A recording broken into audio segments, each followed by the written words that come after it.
ವೇದಿಕೆ ಮೇಲೆ ಉಪಸ್ಥಿತರಿರುವಂಥ ಗಣ್ಯರಿಗೆ, ಸಾಧಕರಿಗೆ ಹಾಗೂ ವೇದಿಕೆ ಮುಂಭಾಗದಲ್ಲಿ ಎಡ್ಯೂವರ್ಸ್ 14ನೇ ವರ್ಷದ ಈ ಸಂಭ್ರಮ ಅಂತಲೇ ಹೇಳೋಕ್ಕೆ ಇಷ್ಟಪಡ್ತೀನಿ. ಇದಕ್ಕೆ ನೆರೆದಿರುವಂಥ ಎಲ್ಲ ಪೋಷಕರು, ವಿದ್ಯಾರ್ಥಿಗಳು ಎಲ್ರಿಗೂ ಕೂಡ ನನ್ನ ನಮಸ್ಕಾರಗಳು. ಸರ್ ಹೇಳ್ದಂಗೆ ನಿಜ, ಆವಾಗ ಆಪ್ಷನ್ಗಳು ಬಹಳ ಕಡಿಮೆ ಇರ್ತಿತ್ತು, ಕಾಲೇಜ್ಗಳು ಕಡಿಮೆ ಇರ್ತಿತ್ತು, ಓದೋಕ್ಕೆ ಇದ್ದಂಥ ಆಪ್ಷನ್ಗಳು ಕಡಿಮೆ ಇರ್ತಿತ್ತು, ಎಕ್ಸ್ಪೋಜರ್ ಕಡಿಮೆ ಇರ್ತಾ ಇತ್ತು, ಕನಸುಗಳು ಕಡಿಮೆ ಇರ್ತಾ ಇತ್ತು. ಇವಾಗ ಯಾವುದಕ್ಕೂ ಮಿತಿ ಇಲ್ಲ. ಅಂದರೆ ಒಳ್ಳೆ ಆಪ್ಷನ್ಗೂ ಮಿತಿ ಇಲ್ಲ, ಕೆಟ್ಟ ಆಪ್ಷನ್ಗೂ ಮಿತಿ ಇಲ್ಲ. ಯಾಕೆಂದರೆ ನಾವು ಸಮಯ ಕಳೀತಾ ಇರುವಂಥ ಅಸ್ತ್ರ ಏನಿದೆ ಅದನ್ನು ನಾನು ಒಂದು ಇನ್ಸ್ಟ್ರೂಮೆಂಟ್ ಅಂತ ಹೇಳೋಕ್ಕೆ ಇಷ್ಟಪಡೋದು, ಅಸ್ತ್ರ ಅಂತಲೇ ಹೇಳೋಕ್ಕೆ ಇಷ್ಟಪಡ್ತೀನಿ. ಇಂಟರ್ನೆಟ್ ಅನ್ನೋ ಒಂದು ಅಸ್ತ್ರ ಏನಿದೆ ಅದು ಮಕ್ಕಳು ಶಾಲೆಗೆ ಹೋಗೋದ್ರಿಂದ ಹಿಡಿದು, ಕಾಲೇಜ್ಗೆ ಹೋಗೋದ್ರಿಂದ ಹಿಡಿದು, ಮನೆಗೆ ಬಂದ ಮೇಲೆ, ಮನೆ ಹೊರಗೆ, ಡೈನಿಂಗ್ ಟೇಬಲ್ ಮೇಲೆ, ಹೊರಗಡೆ ಫ್ರೆಂಡ್ಸ್ ಜೊತೆ ಇರೋ ಹೋಟೆಲ್ ಟೇಬಲ್ಗಳ ಮೇಲೆ ಮನುಷ್ಯ ಕೂತಿರ್ತಾನೆ ಅಷ್ಟೇ, ಆದರೆ ಮನಸ್ಸಲ್ಲಿ ಇರೋದಿಲ್ಲ. ಯಾಕಂದರೆ ಈ ವರ್ಚುವಲ್ ಜಗತ್ತಲ್ಲಿ ಅದೆಲ್ಲೋ ಕಳೆದೋಗಿರುತ್ತೆ. ಅದೊಂದು ವಿಚಾರ ಒಂದು ಕಡೆ ಆದರೆ, ಎಡ್ಯುಕೇಷನ್ ಆ್ಯಂಡ್ ಮೆಡಿಕೇಷನ್ ಎರಡು ಬಹಳ ಅಗತ್ಯವಾದಂಥ ವಿಚಾರಗಳು. ಸ್ವಲ್ಪ ಜನರಿಗೆ ಅದು ಕೈಗೆಟಕದೇ ಇರುವಂಥ ಒಂದು ವಿಚಾರ ಆಗಿದೆ. ಅಂಥ ಸಂದರ್ಭದಲ್ಲಿ ಆಪ್ಷನ್ ಇದೆ, ಆದರೆ ಅದು ನನ್ನ ಕೈಗೆಟಕ್ತಿಲ್ವಲ್ಲ ಅನ್ನೋ ಒಂದು ಸಣ್ಣ ಕೊರಗು ಬಹಳಷ್ಟು ಜನರಿಗೆ ಇರುತ್ತೆ. ನಾವೇನೋ ನಮ್ಮ ಕಾಲದಲ್ಲಿ ಸಿಂಪಲ್ ಆಗಿ ಒಂದು BCom, ಒಂದು BSc, MBA. ನಮ್ಗೆ MBA ಅನ್ನೋದು ಬಹಳ ದೊಡ್ಡ ವಿಚಾರ. ಆವಾಗ MBA ಮಾಡ್ಕೊಂಡ್ಬಿಟ್ರೆ ಅವನೊಬ್ಬ ಆಸ್ಟ್ರೋನಾಟ್ ಥರ ಕಾಣ್ತಾ ಇದ್ದ ನಮಗೆ. That's huge for us. ಆದರೆ ಇವಾಗ MBA ಅನ್ನೋದು ಇನ್ನೊಂದು ಮೆಟ್ಲು ಅಷ್ಟೇ, ಬಹಳ ವಿಸ್ತಾರವಾಗಿದೆ. It's very vast.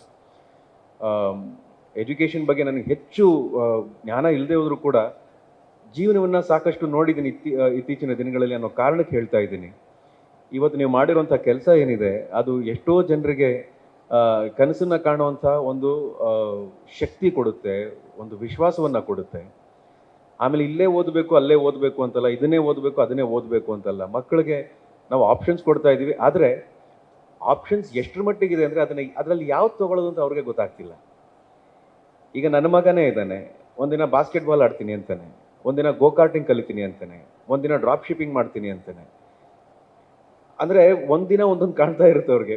ಅವ್ರನ್ನ ಚಾನಲೈಸ್ ಮಾಡಬೇಕಾಗಿರೋದು ನಮ್ಮ ಕರ್ತವ್ಯ, ಪೋಷಕರಾಗಿ ಅಥವಾ ಅಧ್ಯಾಪಕರಾಗಿ.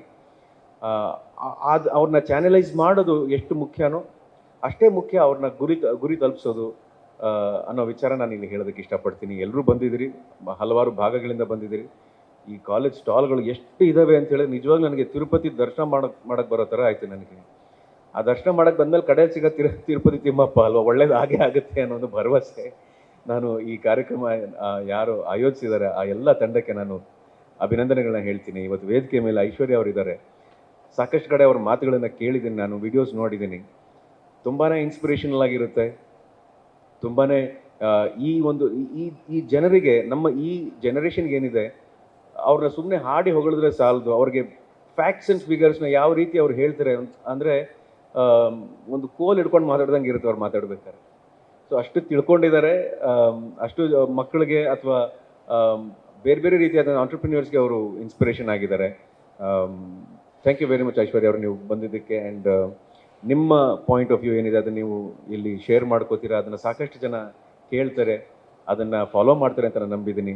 ಆ್ಯಂಡ್ ವೇದಿಕೆ ಮೇಲಿರೋ ಎಲ್ಲ ನಮ್ಮ ಗಣ್ಯರಿದ್ದಾರೆ, ಹಿರಿಯರಿದ್ದಾರೆ, ಅವ್ರ ಜೊತೆ ಕೂತ್ಕೊಳ್ಳೋಂಥ ಅವಕಾಶ ನನಗೆ ಇವತ್ತು ಸಿಕ್ಕಿದೆ.